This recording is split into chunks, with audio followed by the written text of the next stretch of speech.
Often called the best driver never to win the World Championship, Sir Stirling Moss was runner-up in the title chase 4 times. He won nearly 40% of the races he entered and starred in both open-wheel and sports cars. In his 14-year career, he is claimed to have driven some 84 different marques, from Lotus and Cooper to Maserati and Mercedes.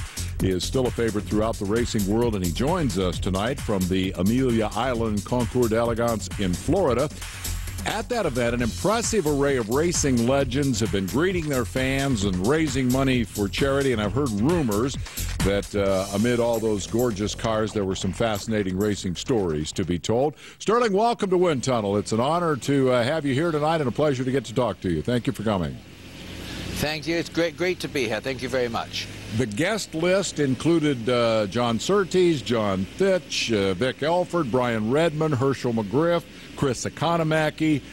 I have a question first about that storytelling, which I presume was world-class. I'm curious about how closely the stories resembled the actual truth, at least as you remember it. Which one's that? Well, any of the stories. The general.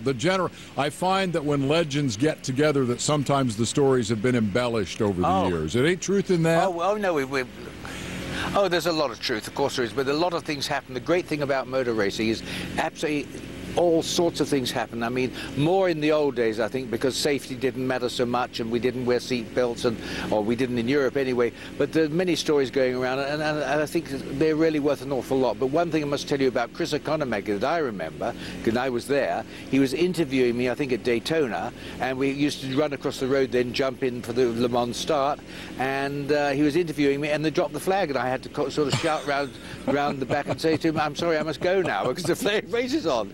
No, there are a lot of stories, yeah. You are one of the few men who would allow, racers at that level, who would allow the media that kind of access. You were legendary for sitting there conducting interviews just as the race was ready to go. Let me ask you about that. That was our life.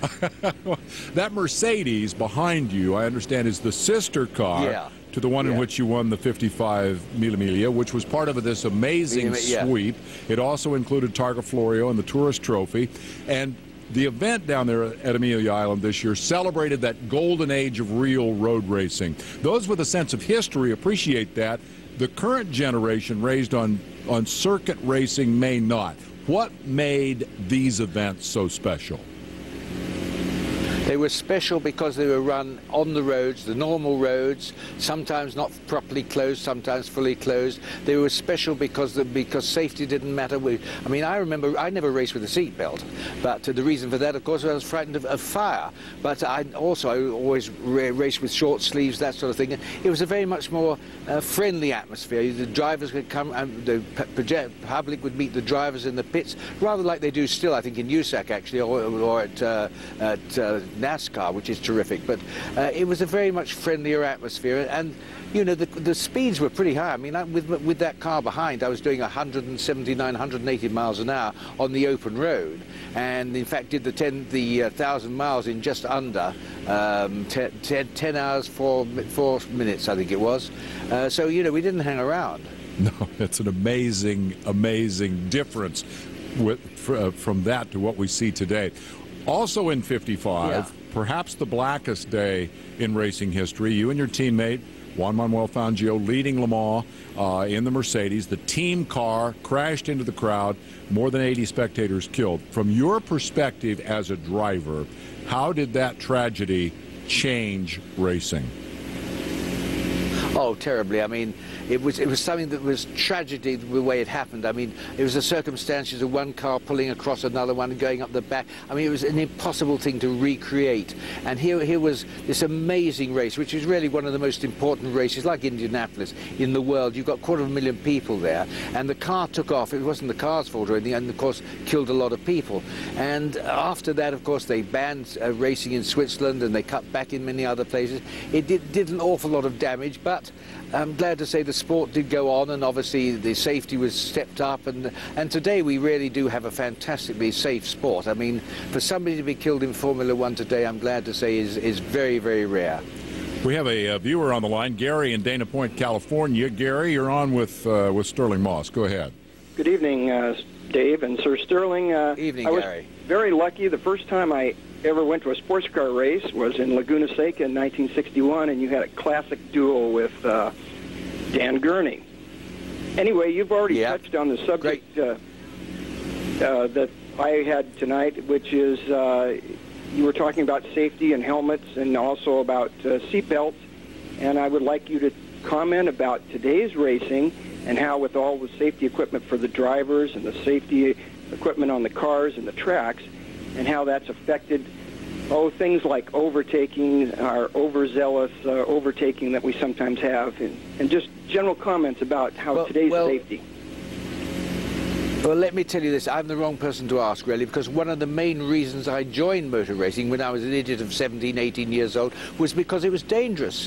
When you're 17 or 18, you want to do something that's dangerous. You want to go out there and say, all right, I'll have a go. I'll put my life on the line. And that was one of the important ingredients to me. But the most important thing in the whole world for us as racing drivers always has been the safety of you, the spectators, and of course, the marshals. That, I think, matters. I think a man should have the right, if he wants to risk his neck, he does it. I mean, why shouldn't we? And now we've got so much safety in which is, one can't say it's bad, it's really good, it's great, but it's brought in a contempt of danger where it doesn't really seem to matter because the cars are so safe, which is wonderful. I mean, a modern Formula One car is a fantastic vehicle. Do you know that I drove one not too long ago? I'm doing 185 miles an hour and I lifted off. The acceleration, the deceleration, that's the stopping power, I got by just lifting off was more than I had in my whole racing career of 525 races with the brakes full on. Wow. I mean, it's amazing. I mean, that is just lifting off. And now, at under 100 miles an hour, these cars have got so much downforce, which of course is the airstream, that they will stick to the ceiling. Now, those are incredible things. I mean, what these cars do, the power, the strength, is amazing to me. And the problem that you've got, though, is that they are so sophisticated now that obviously it's making the drivers appear, and I say appear, less able to beat another guy because so much is taken out of it. It's rather like if you take an automatic camera, you get a fabulous picture. Now, if you are a really great photographer, you don't want to be hampered by these things doing it automatically. You like to adjust your own lens and the speed and everything else. Well, in motor racing now, regrettably, because of the technology going ahead so fast, we've got cars that are not easy to drive. I'm not saying that, because the drivers are very, very good, but it lessens the driver contribution toward the success. That's the problem. That's an interesting viewpoint. I'm going to stop you there and take a commercial break. We'll come back on the other side. I want to speak with you about your ranking of the greatest drivers of all time and perhaps about the technology that has changed the sport so dramatically.